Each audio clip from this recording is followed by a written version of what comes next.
Xavier. Assalamualaikum warahmatullahi wabarakatuh. Waalaikumsalam warahmatullahi wabarakatuh. Gimana kabarnya kalian anak-anakku? Alhamdulillah, luar biasa. Tetap semangat. Allahu Akbar. Iya, Bu. Hari ini kita sebelum masuk ke pelajaran kita pimpin doa. Tolong untuk KM pimpin doa. Sebelum mulai belajar, mari kita berdoa terlebih dahulu. Doa mulai. Doa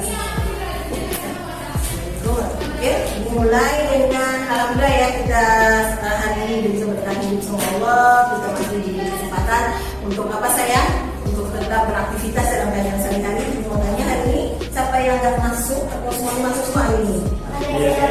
Siapa yang nggak masuk? No. Naila Atasya, Atasya, sama Keisha, sama Adik Anggun. Oke, alhamdulillah kita langsung kalian karena hari-hari bulan ini adalah bulan penuh dengan kalian tahu kan dari tanggal berapa? Tanggal 1 itu hari apa? Sampai tanggal 2 hari tanggal 5 hari Angkatan Bersenjata Republik Indonesia dan tanggal nanti sebentar lagi tanggal 28 Oktober kita akan merayakan Oke, kita beri semua anak-anakku. Tolong.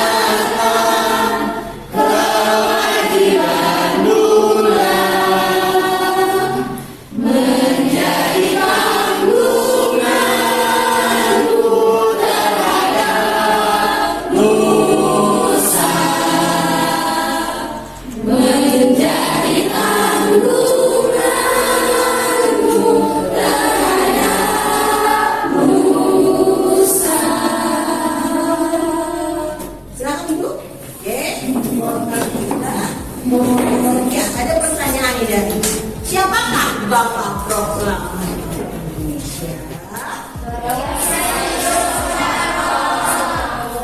Adalah salah satu tokoh. Ada berapa tokoh pencetus komunis di anak-anakku?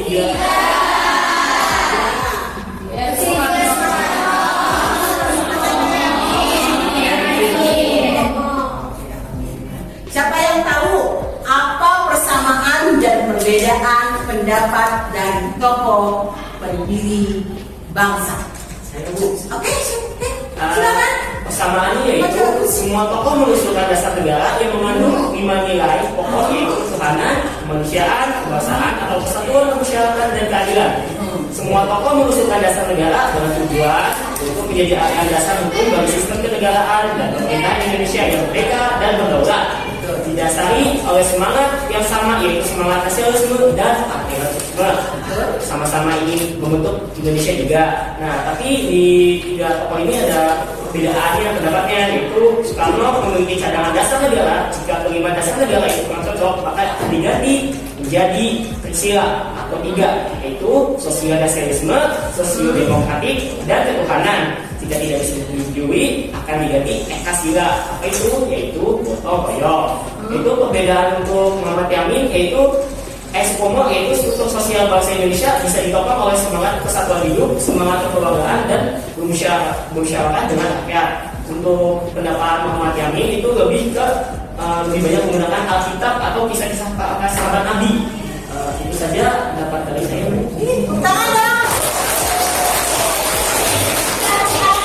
Dari materi sebelumnya sekarang kita lanjutin materi selanjutnya tentang masalah peta pemikiran para pendiri bangsa.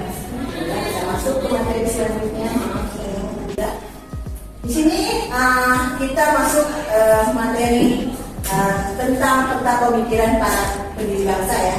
Yang diharapkan tujuan pembelajaran untuk kali ini adalah peserta didik diharapkan mampu menganalisis pandangan para pendiri bangsa negara mengenai rumusan Pancasila sebagai dasar negara, menguraikan kehidupan dan fungsi Pancasila bagi bangsa dan negara Indonesia, menjelaskan nilai-nilai Pancasila dalam kehidupan sehari-hari, dan memberikan contoh penggunaan produk dalam negeri sesuai apa saya? Penerapan dalam kehidupan Pancasila. Oke, selanjutnya kita masuk materi yang kalian buat sudah download ke tentang ini. Kalian bisa nonton dulu sebelumnya tentang sejarah pembentukan pada tahun 1944 tentara Jepang di medan perang Pasifik makin terbesar di berbagai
tiga tokoh yaitu pertama Mr.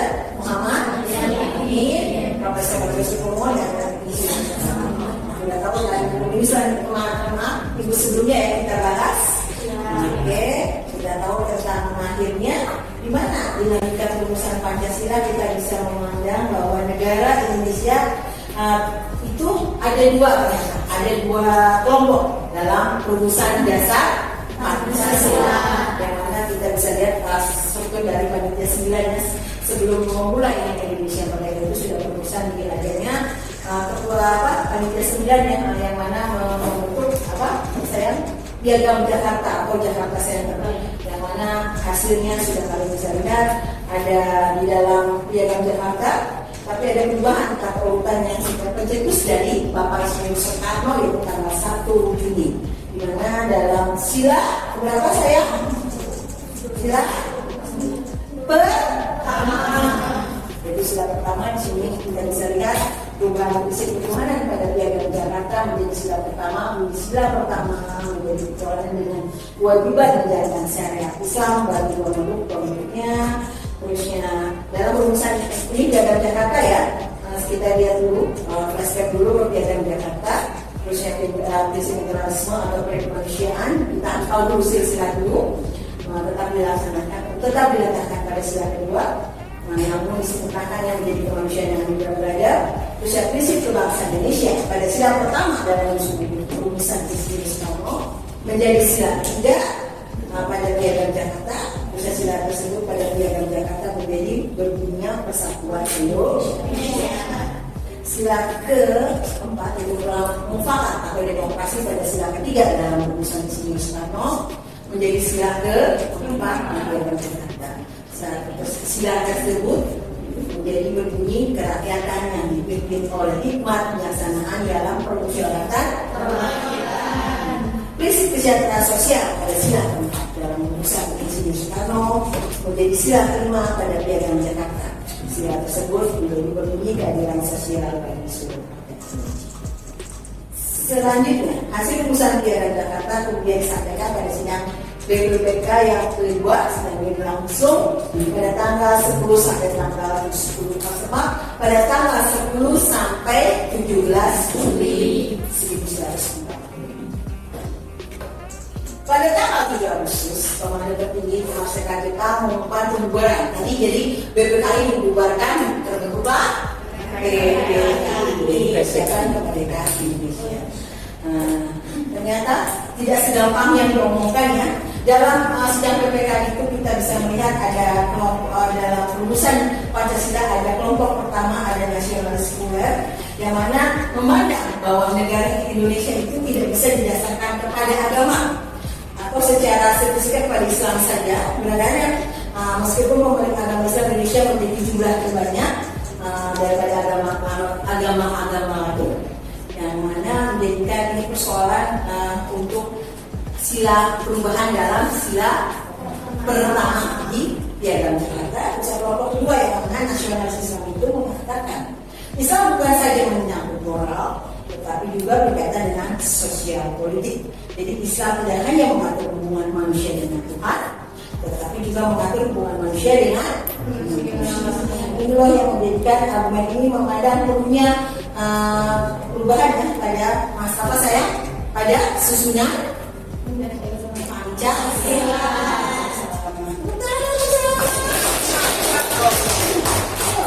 Siapa tokoh di balik penghapusan Tujuh Kata tersebut? Siapa yang tahu? Ayo, siapa yang tahu? 7 kata yang dihapus dalam 7 kata yang dihapus dalam Piagam Jakarta. Ada tokohnya, ada kelogoan dari tokoh tersebut merangkul yang menjadikan kita itu wakil. Siapa wakil presiden? Iya, siapa itu jawabannya? Masya Allah. Oh, oke. Tepuk tangan. Tokoh tersebut menjadikan Dr. Anies Baswedan merangkul tokoh-tokoh Islam untuk berlapang dada supaya apa saya 7 kata dalam Piagam Jakarta itu dihapus, ya kan? Menjadikan perubahan. Karena apa? Ada tokoh keberatan dari tokoh-tokoh non Muslim itu merasa keberatan kalau kok Islam saja yang punya. Nah ini alhamdulillah tokoh Anies Baswedan bisa merangkul tokoh-tokoh Islam untuk bersifat lapang dada demi menjaga bangsa Indonesia. Ternyata setelah apa saya perubahan demi perubahan kita, alhamdulillah kita tanggal Jepang kalah oleh itu tanggal berapa? 14-15 itu yang menjadikan Indonesia kekosongan sistem pemerintah. Aku udah merasa harus cepat dengan ada peristiwa Selatan Depok menginginkan Indonesia merdeka. Maka dimulailah peristiwa proklamasi kemerdekaan Indonesia pada tanggal 17 Selanjutnya pada sidang PPKI setelah tanggal 17 hari setelah kemerdekaan, lanjutkan sidang PPKI yang pertama. Kemerdekaan itu yang menghasilkan apa? Menghasilkan apa? Presiden Soekarno. Kepada siapa bisa jawab? Presiden Insinyur Soekarno sebagai presiden pertama. Keduanya Dr. Andes Muhammad Hatta sebagai wakil presiden yang kedua, serta mengesahkan Pancasila sebagai dasar negara. Itu saja. Alhamdulillah. Selesaikan materi ini, kita mulai dengan kata kunci analisis. Menganalisis. Ada tugas buat kalian sebagai kelompok. Kerjakan ya tugasnya. Tugas lembar tugasannya.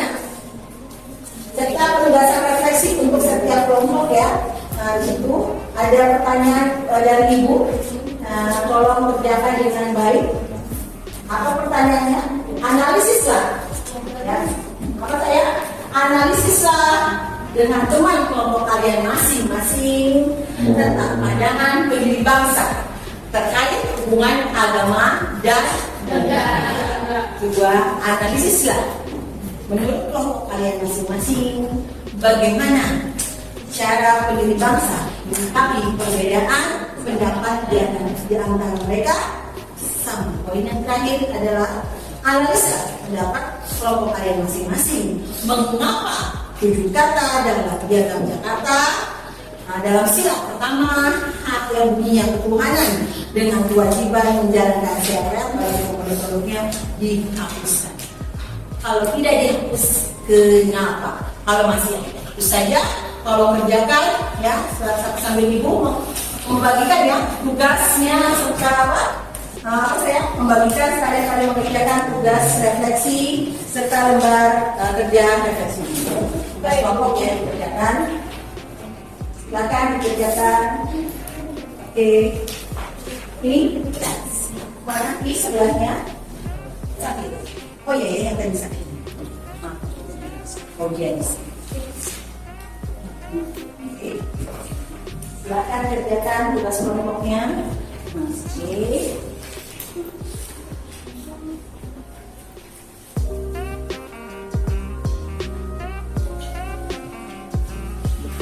Ibu kasih waktu untuk menjawab pertanyaan Ibu, menganalisis tugas yang Ibu kasihkan. Nanti setelah itu ada silakan yang siapa saja kelompok yang menjawab pertanyaan tersebut dengan baik. Ya, analisis.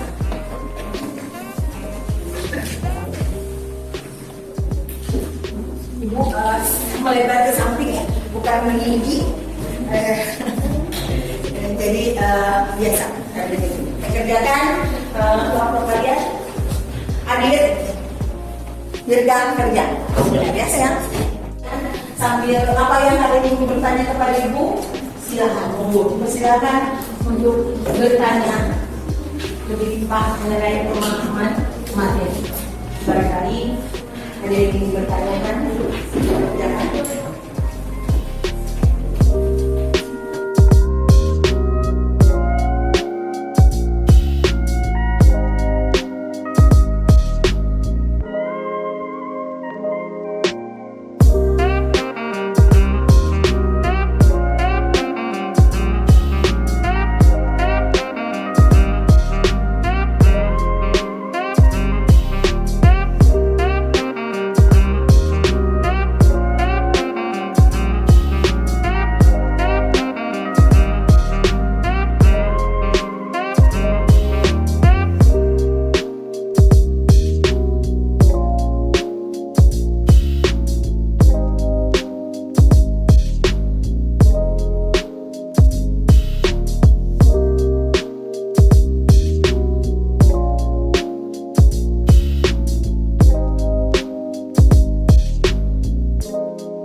Jakarta Center ya, dihapus yang bunyinya ukuran dengan kewajiban menjalankan syariat Islam bagi pemeluk-pemeluknya. Silakan. ini dihapus. Siapa yang bisa menjawab? Oke, berdiri kelompok berapa ini? Kelompok 5. Kelompok 5. Saya ingin memberi pendapat mengenai mengapa tuh kata yang ada dalam piagam Jakarta itu yang pertama dihapus. Alasannya karena demi kepentingan bangsa dan negara yang memiliki berbagai macam suku bangsa serta agama. Nah, kalimat perubahan ini mencerminkan bahwa bangsa Indonesia itu menjunjung tinggi nilai toleransi, kemudian serta kebesaran tokoh-tokoh Islam, di mana tokoh-tokoh Islam ini bersedia untuk mengubah rumusan demi menjaga keutuhan bangsa dan menjunjung tinggi nilai persatuan dan kesatuan bangsa Indonesia.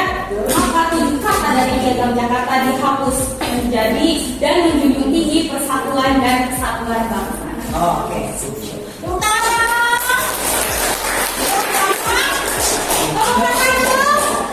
Ini Mas. Kalau tidak dihapus, maka Indonesia tidak akan apa saja? Hidup rukun harmonis. Oke, siapa yang bisa ada kesimpulan dari materi sekarang? Silakan. Dari kesimpulan siapa yang mau? Oke, siapa? Oke, gini. Silakan berdiri. Dari kesimpulan ya.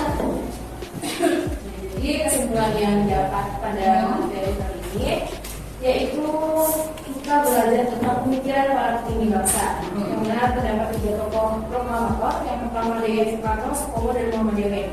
3 tokoh ini mempunyai kesamaan pemikiran yang sama. Ada 3 pemahaman yang bisa dibilang sama dari ketiganya. Yang pertama dari isi konsep dasar negara itu sendiri. Ketiga tokoh itu menginginkan isi dari dasar negara menunjukkan atau menjiwai sikap semangat patriotisme dan nasionalisme. Itu kesamaan yang pertama. Lalu yang kedua mengenai pengertian dasar negara. Ketiga tokoh itu menginginkan membangun negara Indonesia yang bebas dari segala bentuk penjajahan dan intervensi asing. Lalu yang ketiga mengenai tujuan dasar negara, yang mana harus mengatur hubungan antara pemerintah dan rakyat serta sesama rakyat. Lalu apa perbedaan dari ketiga tokoh tersebut? Ada yang pertama dari tokoh IN Soekarno. Ya, Soekarno menjadikan Pancasila itu sebagai dasar negara, tapi bukan hanya sekedar dasar negara, melainkan menjadikan Pancasila itu sebagai moral atau panduan hidupnya, panduan hidup masyarakat Indonesia. Dari Sutomo menyebutkan bahwa Pancasila itu sebagai gagasan integralistik, yang mana beliau menginginkan adanya persatuan antara masyarakat golongan yang biasa atau masyarakat mayoritas terkuat dengan yang biasa-biasa saja, jadi tidak ada perbedaan, bisa disebutnya adil. Terus yang ketiga dari Muhammad Yamin itu menyebutkan bahwa Pancasila itu menggambarkan cita-cita dan tujuan perjuangan bangsa Indonesia yang diharapkan dari kelima sila Pancasila menggambarkan tujuan yang selanjutnya. Sekian kesimpulan yang bisa saya sampaikan. Terima kasih.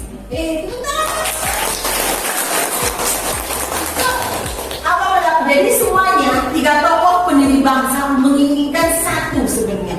Lahirnya apa? Kemerdekaan Indonesia, tetap menjaga kesatuan dan persatuan. Indonesia adalah masyarakat yang multikultural. 7 kata itu harus. Oke, karena kita tegang nih, kita latihan SBD. Siap-siap berdiri semuanya. Biar kita tegang nih. Kita yang biasa ya, oke ya. Oke, kita mulai. Buka tutup, tangan ditinggal tegak. Buka tutup, tangan digulung-gulung, digulung-gulung, kita teriak.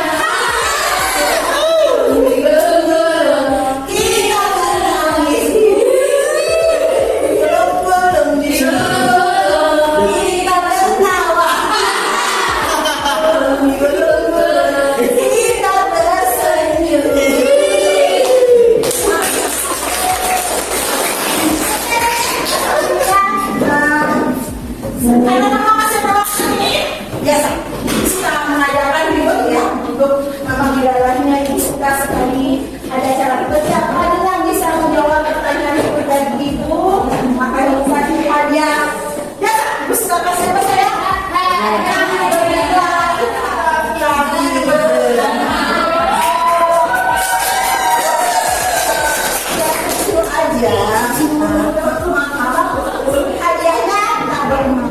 tak bermakna bagi ibu. Oke, ibu bertanya siapa yang tahu pengertian dari Pancasila?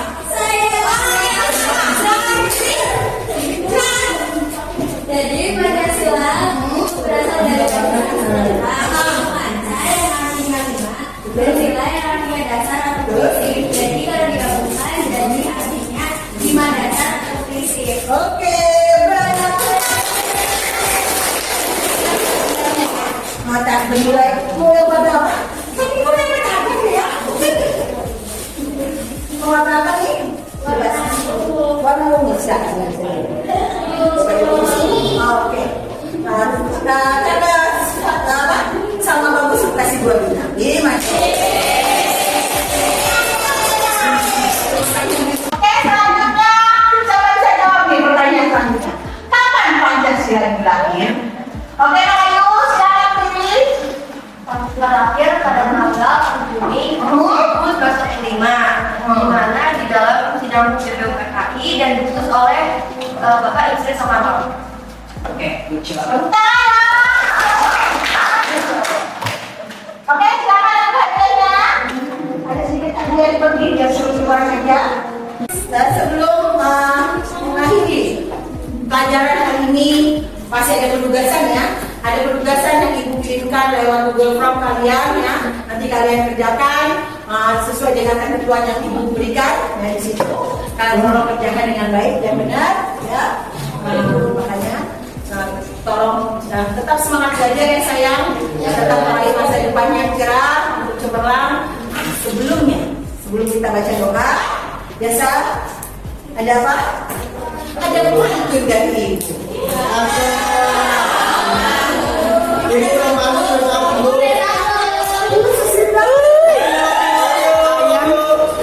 Jangan-jangan lupa ya bu. Lupa beli rendang.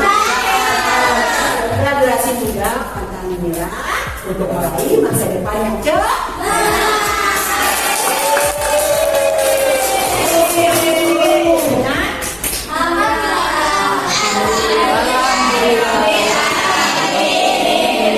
Oke, siapa yang memimpin doa penutup? Silakan tokoh agama atau siapa nih? Atau wakil KM?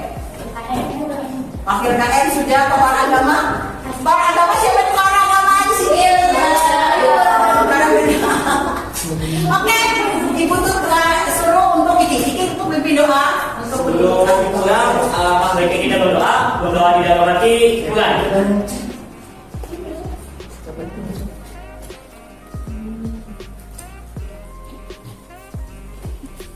Selesai. Oke, sekarang alhamdulillah ya selesai tugas hari ini. Alhamdulillah